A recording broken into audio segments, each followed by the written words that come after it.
So Knut, our first interview has been seen by over 1.2 million people and received thousands of largely positive comments. It has also created some controversy here and abroad on a number of fronts, starting with allegations that you did not represent yourself accurately. Could you please introduce yourself again and then tell us about some of what you've been dealing with on this front? So I have had an academic career originally in Germany, where I worked for 15 years with Klaus Dietz, one of the leading epidemiologists at the University of Tübingen. And then I came to New York and was for 20 years with the Rockefeller University, heading the Department of Biostatistics, Epidemiology, and Research Design at the Center for Clinical and Translational Science at the hospital. I apologize for being precise, but because I'm thrown dirt at, I have to be precise. I was never claimed to be a professor at the Rockefeller University, although, as I said, I had an academic career before. Now, people have corrected the factual problems they had with what I had said, because they misreported me, and that was the Tagesschau in Germany, which is the government-funded television station. It was also here a similar situation with USA Today, where the so-called fact finders started to throw dirt at me. And in particular, they said that I had, in my own words, misrepresented myself as being a professor at the Rockefeller University, which I have never done.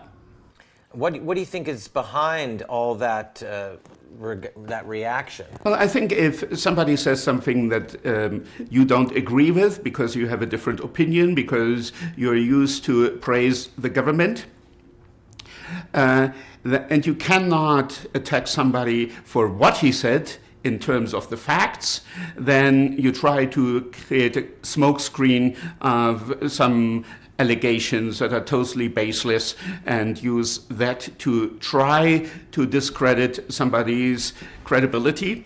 But as we have seen now, and at least since yesterday in New York, where the New York Times reported that at least 21% of the population are already immune, I think I'm now vindicated that what I said 3 weeks ago when we had the first interview here was correct. And that's 21% of the New York population, right? This is 21% of the New York City population of the sample that they took.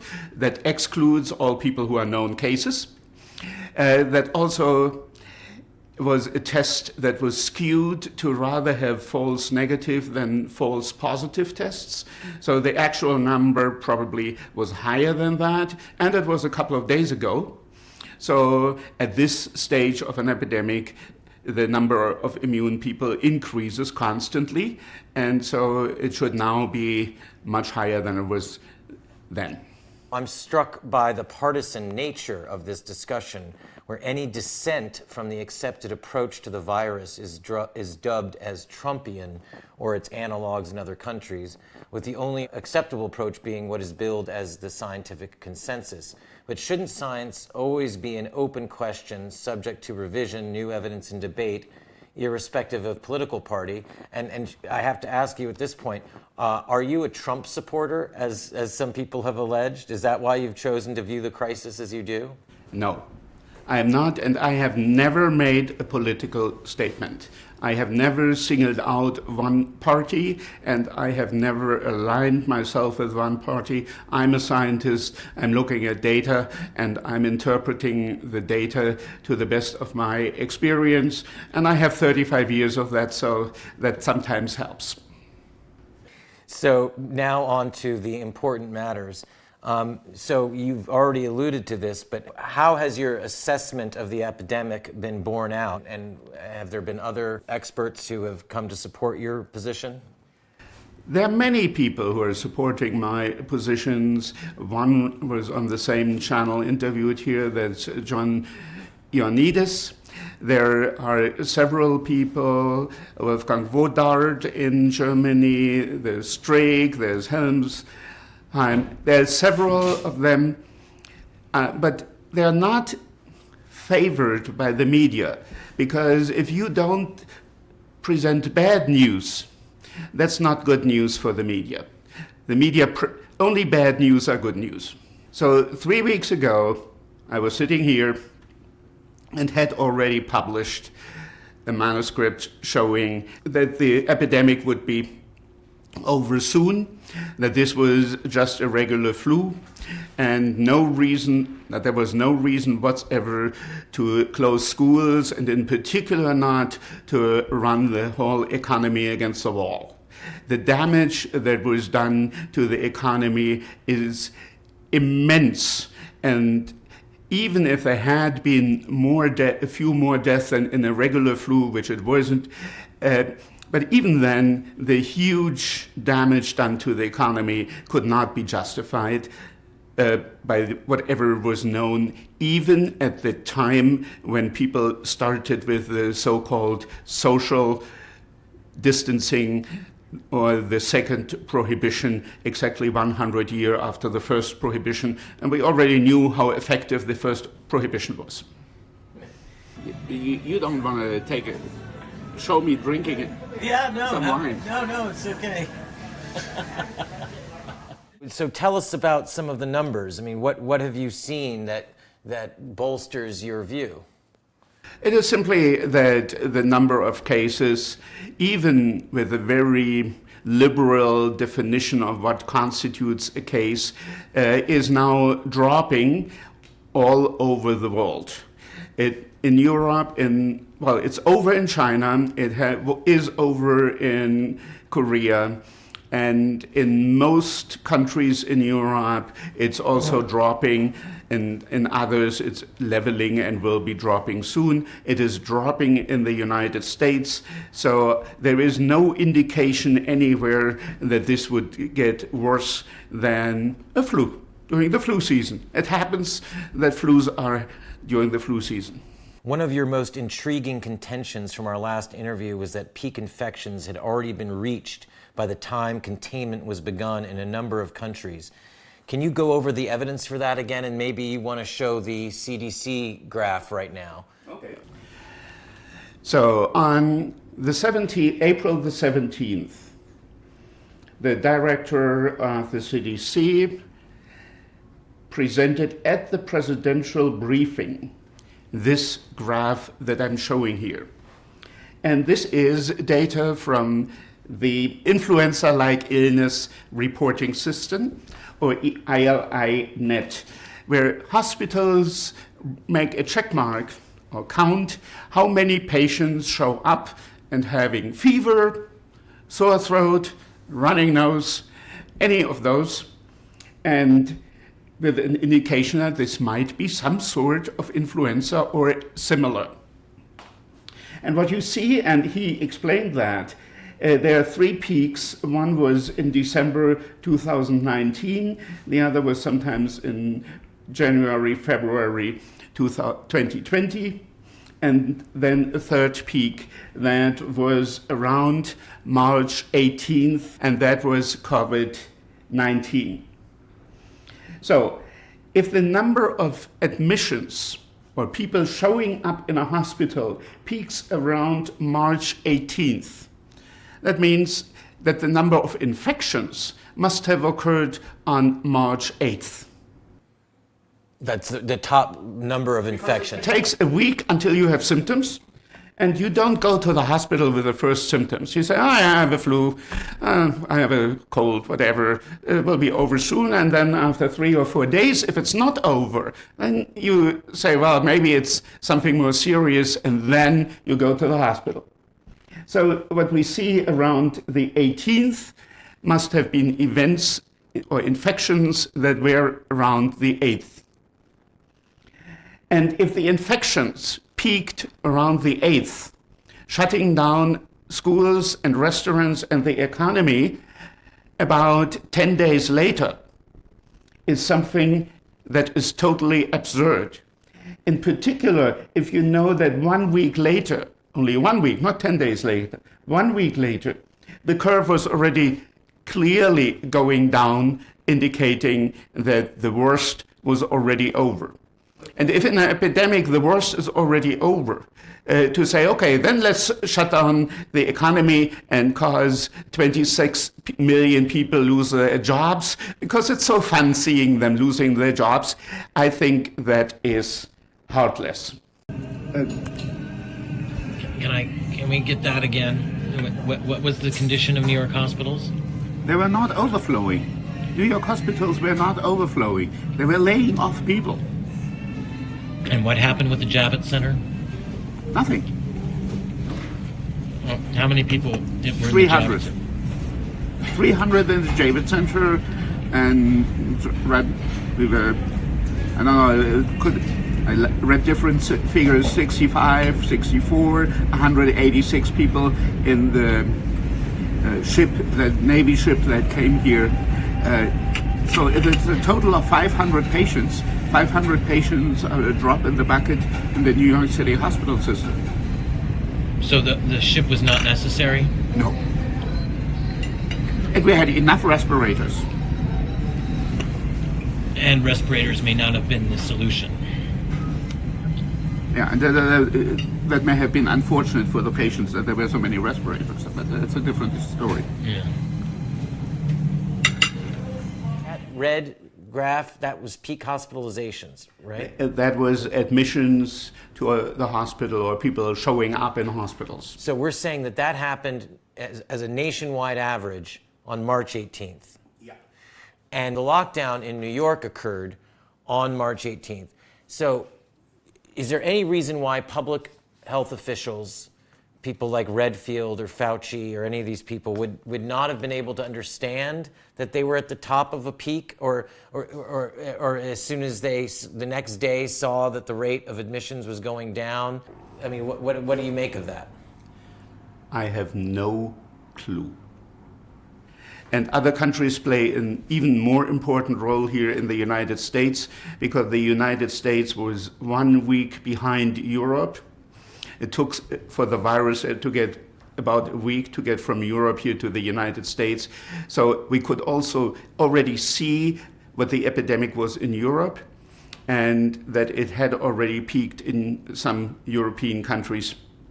And a virus doesn't behave differently in the United States than it did in Europe. So one had a lot of evidence that the virus would do in the United States exactly what it had done in China and in South Korea. It would peak, go down, and be over, be done with, without any intervention. Because the intervention in China came too late. They didn't know yet what was going on.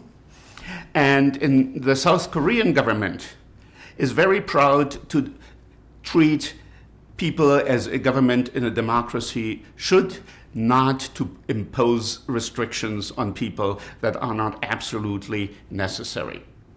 So South Korea, like Sweden and Iceland and Belarus, and other countries did not do what the United States did, and that is shut down the country and tell people to stay at home, create a lockdown of the whole society.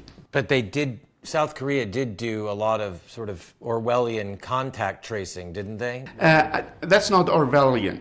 Contact tracing, so following those who are cases and see what their context is, are things that have always been done to control epidemics. That was very successful also with smallpox. That is a reasonable thing to do, but to say that children should stay at home and can't go to school, that people cannot go out and eat, should not meet, all of these things are not reasonable. Dr. Ioannidis feels like Neil Ferguson and people who modeled like Neil Ferguson could have made this could just be a big mistake, just a kind of a mathematical disaster, but an honest mistake. Is your feeling that this could all have been an honest mistake? No. Ferguson's numbers stood until the Oxford study challenged him. He came out the next day and said, I've reduced my estimate from 500,000 in the UK to 20,000. But this is because of social distancing. He must know better than to say that. No? I don't know Yeah, his okay. personality. Okay. To know better means you have to question yourself. And some people are not capable of doing that. And that is dangerous. It just seems so incredibly obviously disingenuous, even to a layperson, to say that, oh, my model has changed, but it's because we were so good in one day, because the social distancing had only happened for one day, and he was saying it's because maybe I can tell we're going to be so good. I mean, and therefore that's why it just doesn't make a damn bit of sense. It does not make any sense. What could have inspired Neil Ferguson to make the estimates that he made? I have no clue.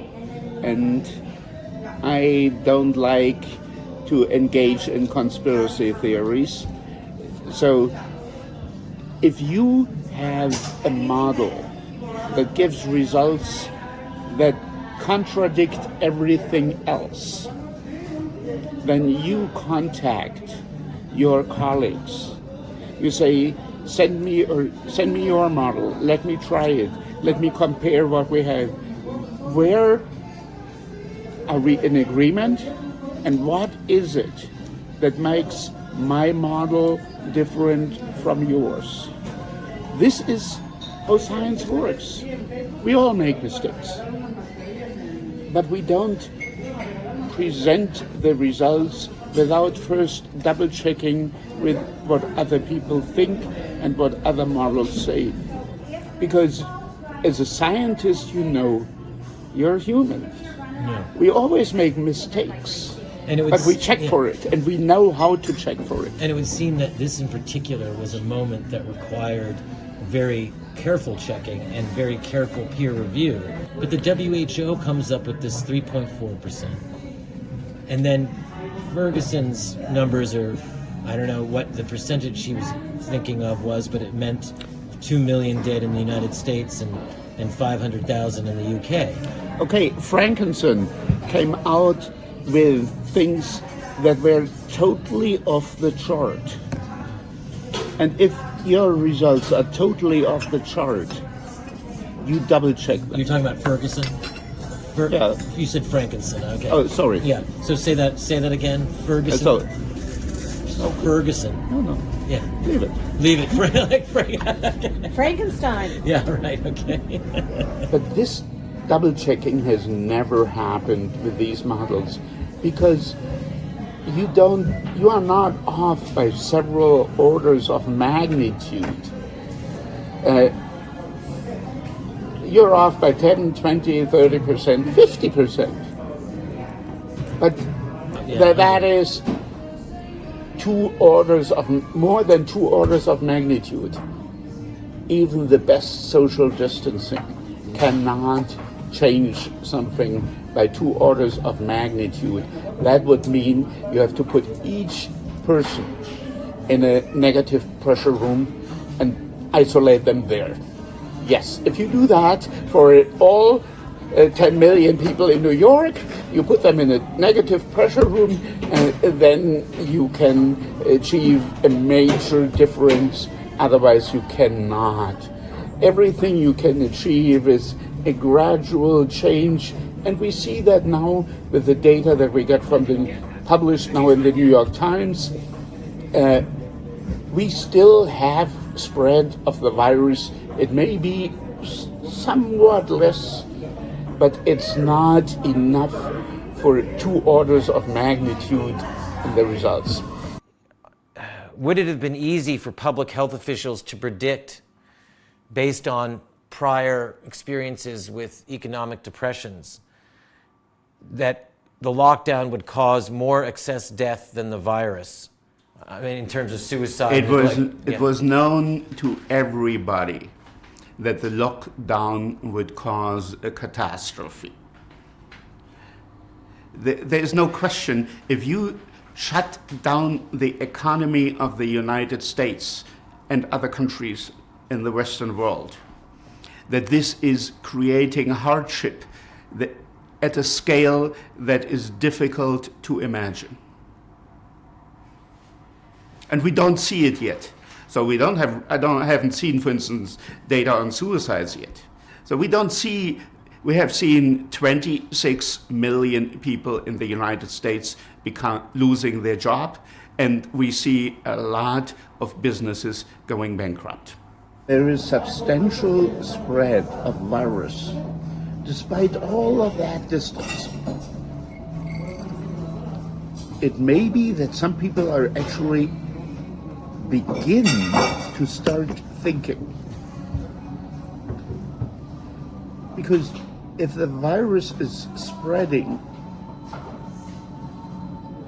with all this distancing, Right. how effective is the distancing? Yeah. It's not effective. It's not doing it. It's slowing down the spread, but it's not preventing it. But what they would say to you is, didn't that help ease the strain on our healthcare system? That was the point, to slow down the spread. Where is the strain on our healthcare system? Well, they would say that we did the distancing and therefore there was no strain. The sky didn't fall down. Well, but how would you seriously answer that? Isolating the nursing homes would be the thing that would have prevented death and would have prevented hospitals from becoming overloaded. Not letting children and young adults become infected and develop immunity does not reduce the risk or the load on hospitals. Back to some epidemiology. Professor Isaac Ben Israel of Tel Aviv University has recently claimed that the virus is self-limiting, peaking after 40 days and then rapidly declining, largely vanishing after 70 days, no matter what interventions are put in place. Does that make sense to you, and why would that happen? Every respiratory disease virus does that. And that is simply, it spreads, people get infected or exposed, mostly without having symptoms. They become immune. Eventually, more people are immune than susceptible, and at that point in time, the epidemic goes down and ends after a couple of weeks. But does that happen even if you don't infect 80% of a population? This is how humankind has survived the last maybe 100,000 years. But back in March, before mid-March, or let's take what you say is the peak. The peak in hospital admissions is the 18th, and so the peak of infections must have been earlier than the 18th. And would we have, at the point of peak infection, and it starts to fall, is that the point of herd immunity? Or does that mean that herd immunity is approaching? What does that mean in terms approaching? It means it's so herd immunity. We're talking herd immunity is the state where no imported infection causes secondary infections anymore. That is herd immunity. But what we are seeing here is herd immunity building, or we're approaching herd immunity as we see the proportion of people who are immune increasing. And what is actually needed? 3 weeks ago, I said 80%. It depends on that basic reproduction number R naught, which we don't know. It could well be that R naught is a bit lower than the 2.2 that I assumed at that point in time. Maybe it's only 1.8, and then we need only 60 or 70%.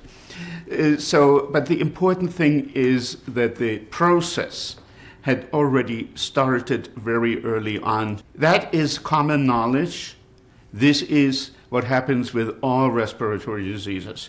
So even if there is a flu that we don't have a vaccine against, it comes, stays for 2, 3, 4 weeks, and is gone.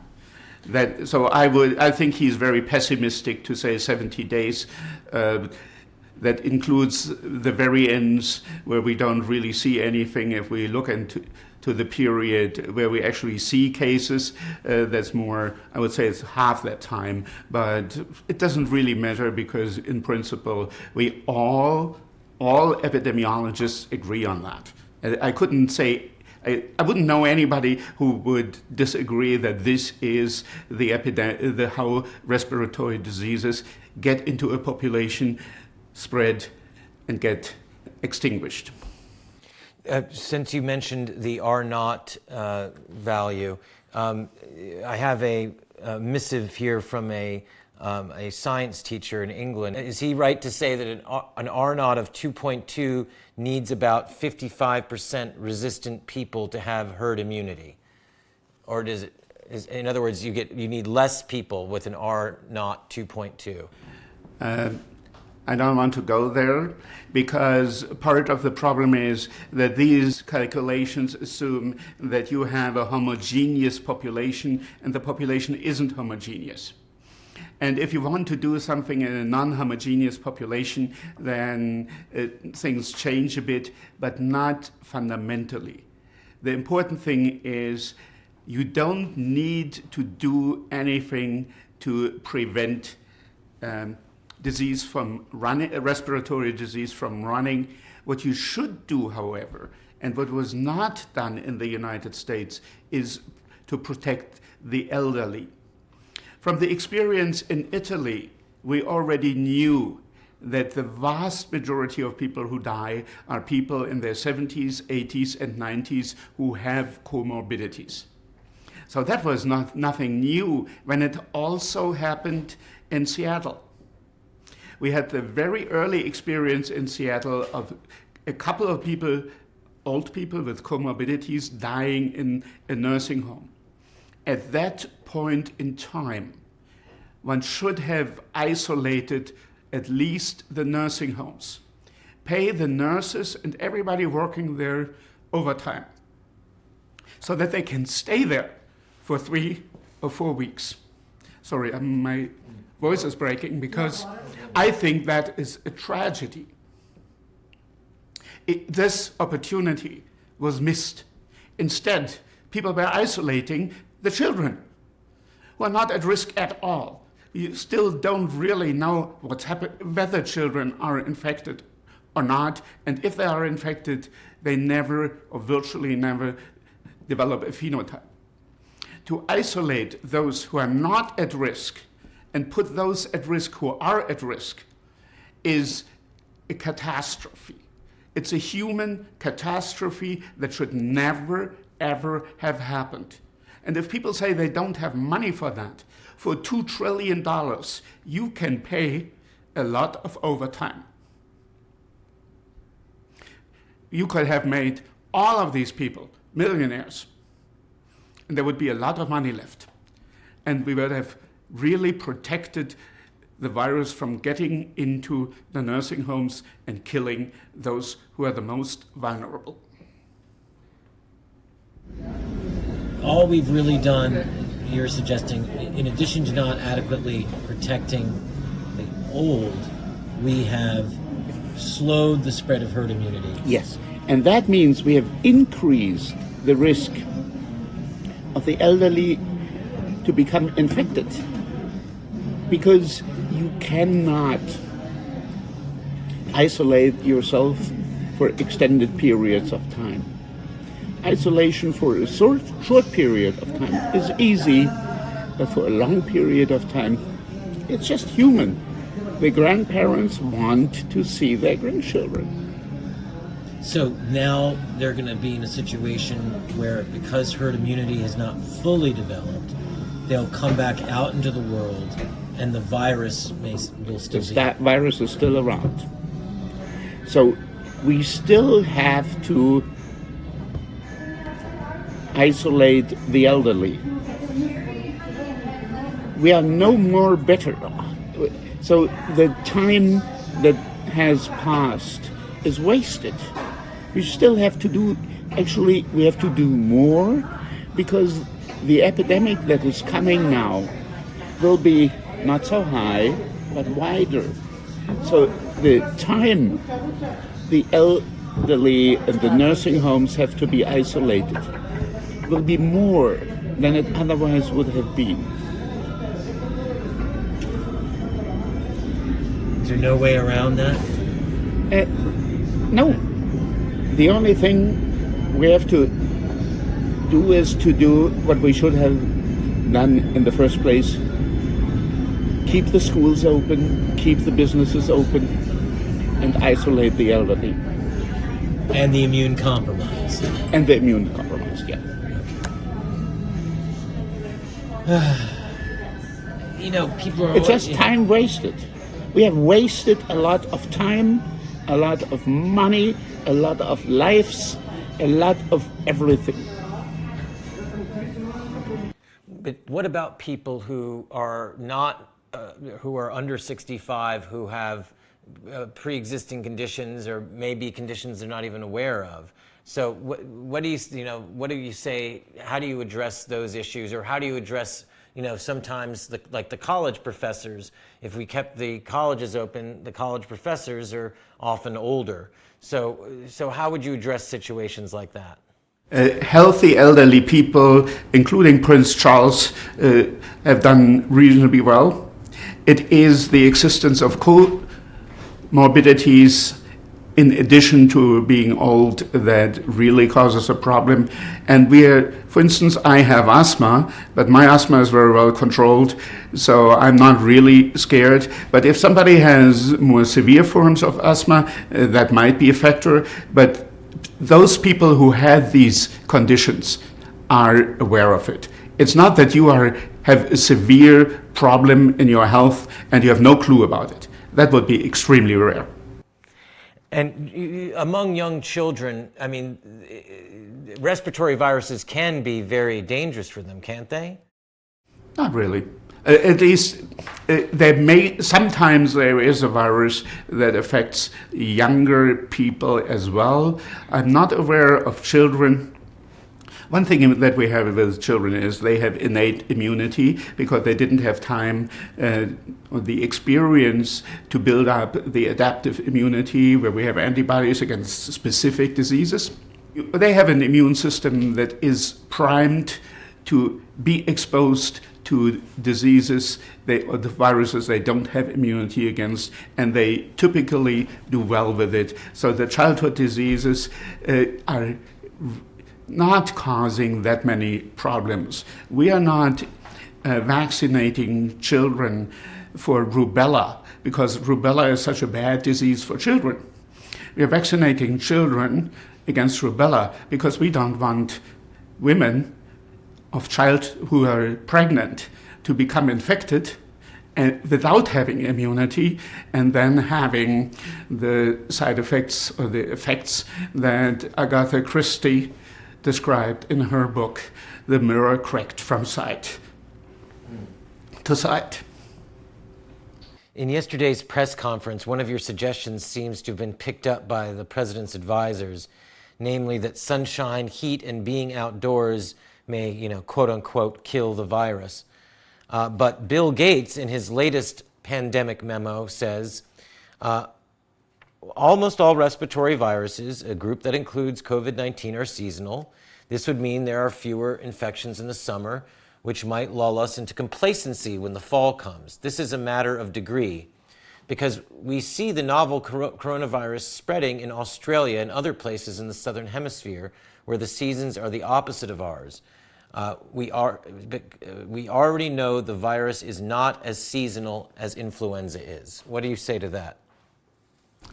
It does not really matter whether it is so seasonal or not. It seems to be seasonal in the northern hemisphere. What's happening right now in Australia, I didn't expect that either, but there was an epidemic, but it didn't last very long either and ended. The important thing is wherever a respiratory disease spreads, it doesn't last very long, as my colleague Ben Israel said. It vanishes after predictable, relatively short period of time. And that is it, and doesn't have anything to do with the weather. It is true that most epidemics start when it's cold in the winter, but that doesn't mean it couldn't be, under certain circumstances, also be in the summer. We don't know. Well, Bill Gates is not a doctor or an epidemiologist, and incidentally, I think it should be mentioned, his computer operating systems is... Well, he knows a lot about spreading operating systems. which are themselves notoriously susceptible to viruses. Do you have any thoughts about why the world seems to be following his lead in this crisis? Well, I had never heard of him and never read any publications on epidemiology by Bill Gates, but maybe I overlooked some of his qualifications. But why is he on the news every night telling us what we should be doing and how we... Well, let me say something else that he says. He says that every additional month that it takes to get the vaccine is a month when the economy cannot return to normal. Do you agree with that statement? No. It's absurd. It has nothing to do with reality. No epidemiologist would ever say anything like, but with one example, we have one person who calls himself an epidemiologist and is seen as an epidemiologist in Britain who makes statements like that as well. You're talking about Neil Ferguson? Yes, I'm talking about Neil Ferguson.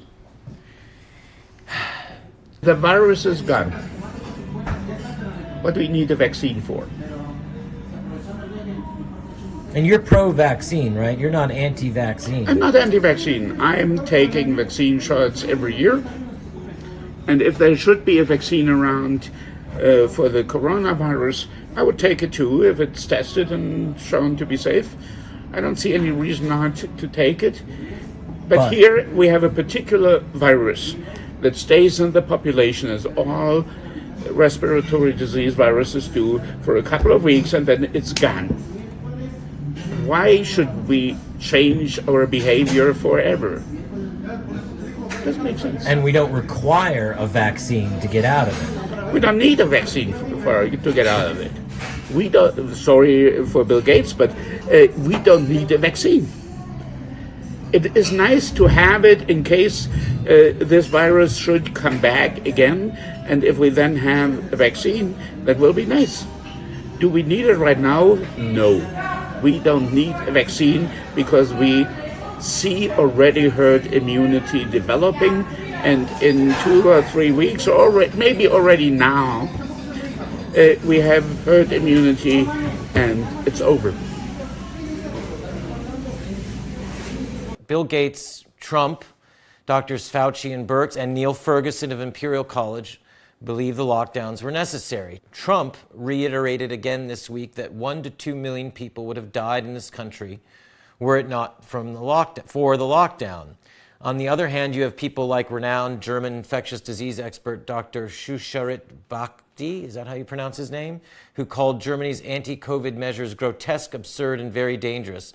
The life expectancy of millions is being shattered. He referred to the impact on the world economy as horrifying and said, all these measures are leading to self-destruction and collective suicide based on nothing but a spook. I know we've just covered this, but I should just ask you, which of those two positions do you agree with and why? I agree with him wholeheartedly.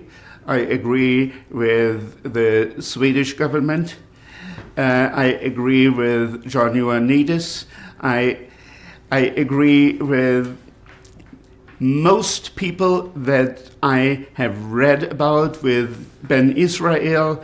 I don't know where the government finds these so-called experts that obviously do not understand the very basics of epidemiology.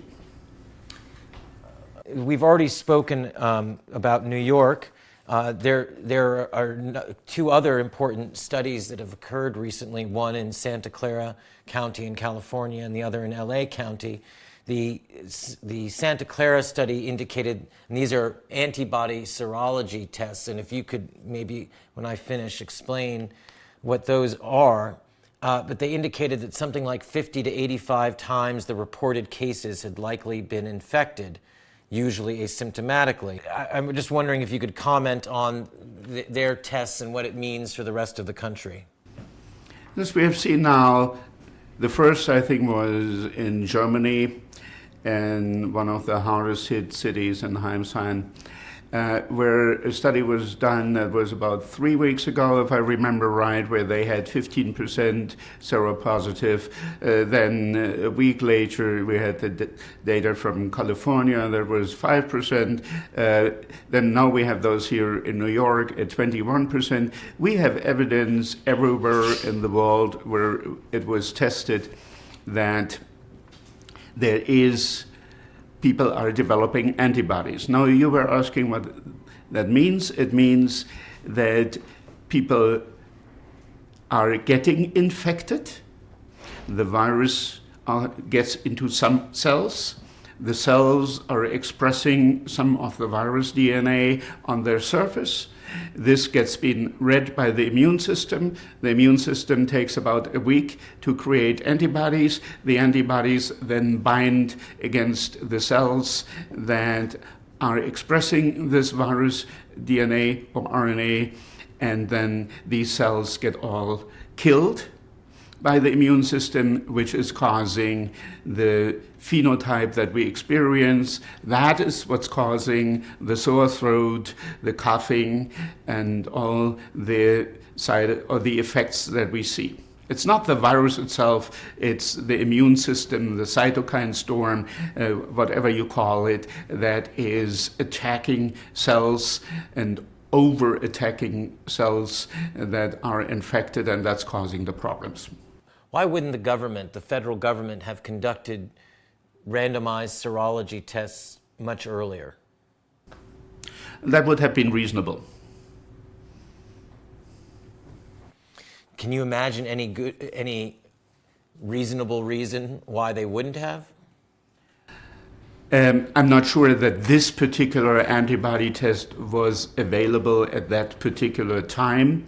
However, I think if the efforts in doing PCR tests for active virus had been spent on antibodies, we would have been able to do policy decisions much earlier, or would have the data. It's one of the examples, I mentioned that in the last talk. There is a fundamental difference how physicians and epidemiologists think. A physician sees the individual patient and wants to do the best for this patient and thinks, well, it would be good to know if that patient is actually infected by a particular virus. Not that it would make much of a difference anyway, but it would be nice to know. And I understand that.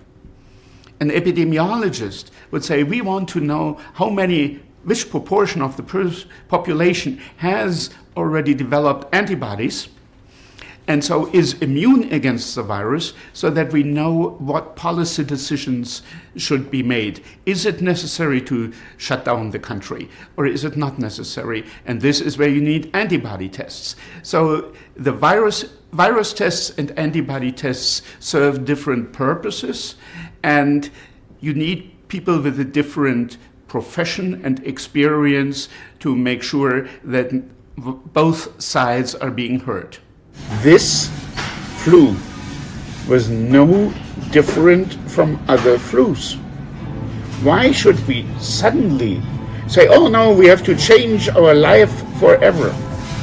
But what about people who say that it's much more intensive and the effects, there are two things. One, that it seemed to hit, in particular, a place like New York all at once very hard, and then it seemed to have ill effects that were in some ways scarier than the flu, whereas like maybe perhaps less of a recovery rate.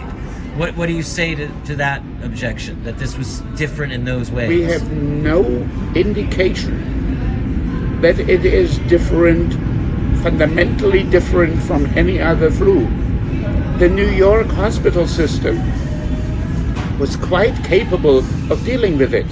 The hospital ship, the Javits Center, all of that was unnecessary. We had enough respirators. There was people were afraid that something might happen, but it never happened.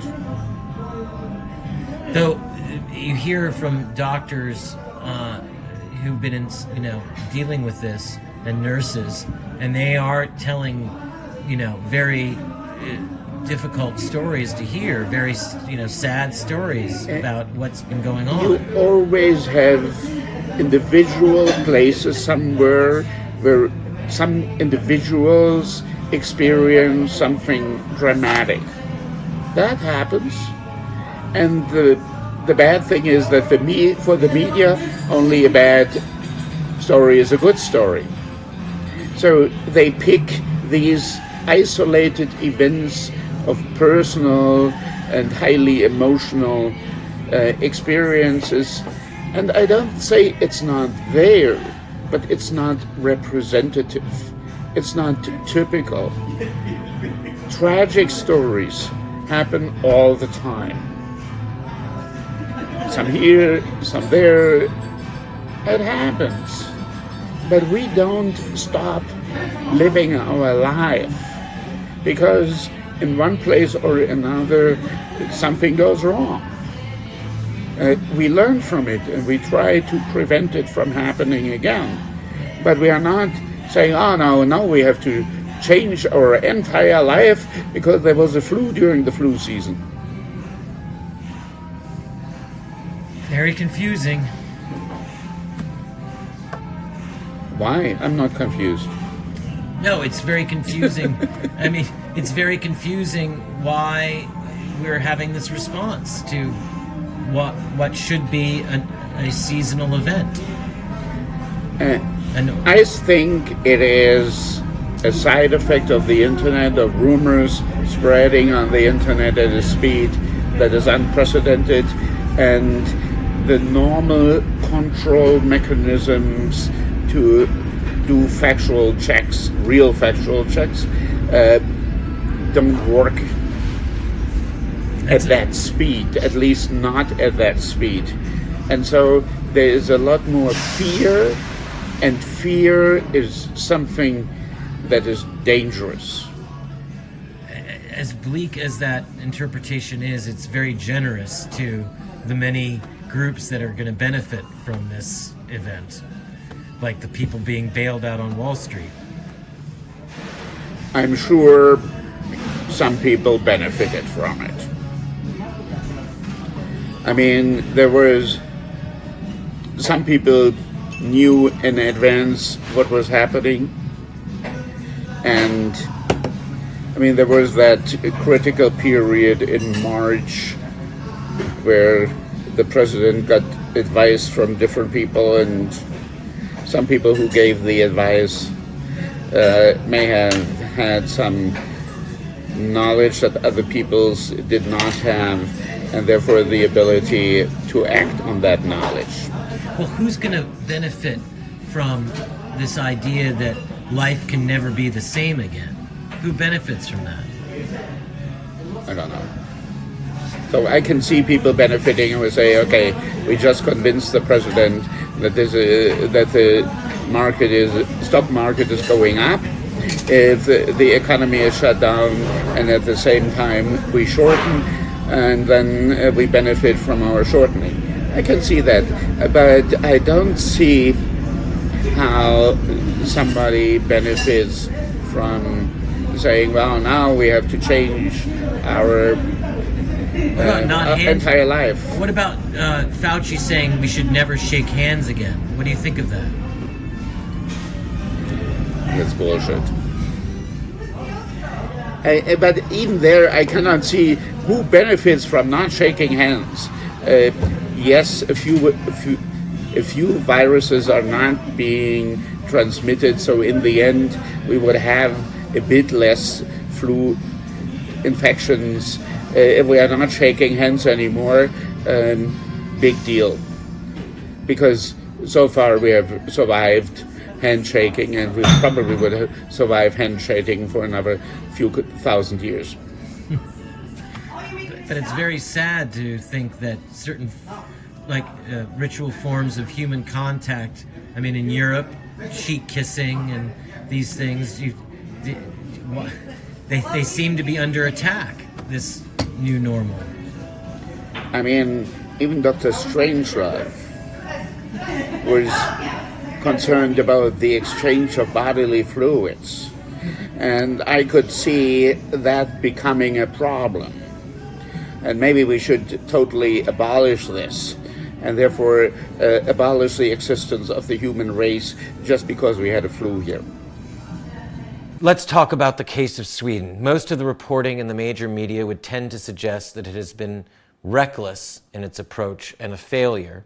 Yet we just received a report from a Swedish-American reporter that at their most recent press conference, the chief medical officer said the curve is very flat, really since the beginning of April, and that's very good news.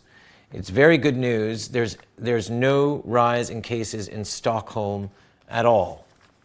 So what do you make of the Swedish approach, and what does it tell us now? The Swedish approach tells us that this respiratory disease epidemic behaves like every other respiratory disease epidemic and does not require the draconian measures that were taken in many countries in the world. What's happening in Sweden is not fundamentally different from what's happening in the United States. Whether it's a bit higher or a bit lower doesn't make that much of a difference. At least in Sweden, people didn't get unemployed. They didn't run their economy against the wall, and neither did China. So I think China will have a huge benefit from the United States running their economy against the wall, because now China has the opportunity to benefit. You spoke last time about the lockdown virtually guaranteeing a second wave. In the Swedish press conference, which we've translated thanks to the reporting of Celia Farber, the health minister said something that struck me along those same lines. He said, you're talking about countries that have been under lockdown. When you do lockdown, it's always a worry when you've had total lockdown that you'll get a sudden spike of very many cases and many people who weren't infected will be hit. In Sweden, we've had a low spread the whole time, probably also in the schools, which means we don't have to worry about these spikes. So what does that mean for us that we've had this sort of lockdown in terms of getting out? What do we? Are we going to see these spikes? Are we going to see extra waves because of this lockdown? 3 weeks ago, that was something I was afraid of, that it might happen. What we now see is people got infected nonetheless. So we now have at least 25% in New York who are already immune. So even if we just stop right away, having 25% in the population immune is a very effective barrier against a fast spread. So we may see a rebound, but the rebound will be very low and take some time. So we will have a flat curve of a rebound that will not have any major impact on health or any other indicators. But of course, we're being told that we do not know whether having the antibodies makes you immune. Doesn't that seem to sort of fly in the face of most immunology and indeed the whole basis for vaccination? I don't know if I'm jumping out of the window, if I will die as soon as I hit the street. I don't know because I haven't done it yet. But experience tells that most people who jump out of the window from the 4th, 5th, or 6th floor die. And this is the same situation here. We know what all other respiratory viruses did, and there is no reason to believe that this respiratory virus will be fundamentally different from any other respiratory virus, including the coronaviruses that we are very well aware of. What I find strange and totally illogical is that there is now this mantra that we will never go back to where we were before. And I think about it and I say, why not? If the virus is gone, we can go back, like Camus in the plague. It's over. We go back to normal. Why are people talking about, well, it will never be like it was before? I don't see any reason. There was a plague. It was terrible. It's over. Let's go back and have a life. I mean, why do you think they're saying it? I have no clue. The only thing I know is it does not make any sense. If you think social distancing makes sense during the time the virus is around, I disagree, but if you think so, fine. Then do the social distancing while the virus is around. But if the virus is gone, why continue? Why not going back to normal? You made reference last time to ostensible COVID deaths being found in a shoebox, as it were, in France and Germany, which added deceptively to the sense of a spike in cases. Recently, we in New York were told that 4,000, we'll call them ostensible COVID deaths, were added to the rolls. First of all, what do you think of that procedure and how they went about doing it? We were assured this is making it more accurate, but it seemed somewhat arbitrary. What do you think? I haven't seen another place where the data is so chaotic as in New York, with the potential exception of Germany, which also screwed up a lot. What do you make of the CDC and the WHO guidance to assume COVID-19 when coding deaths? This is one way to artificially inflate numbers, to give the politicians a bit of, to cover their gluteus maximus. I don't see any other reason why you should call something that it isn't on the death certificate. Or something that you don't know, if you don't know what it is. So you say you don't know. So that leads us to ask, theoretically, can the appearance of a pandemic be created by nothing more than flawed or even possibly rigged tests and non-standard death coding procedures? Is it possible that this may have happened in the case of COVID-19? Okay, I have to admit, I'm not quite sure what the current definition of a pandemic is, because that also changed recently. But it is a disease that spreads across the world. So you could say, yeah, it is a pandemic. The question is not whether there is a pandemic. The question is, what are we going to do about it or not?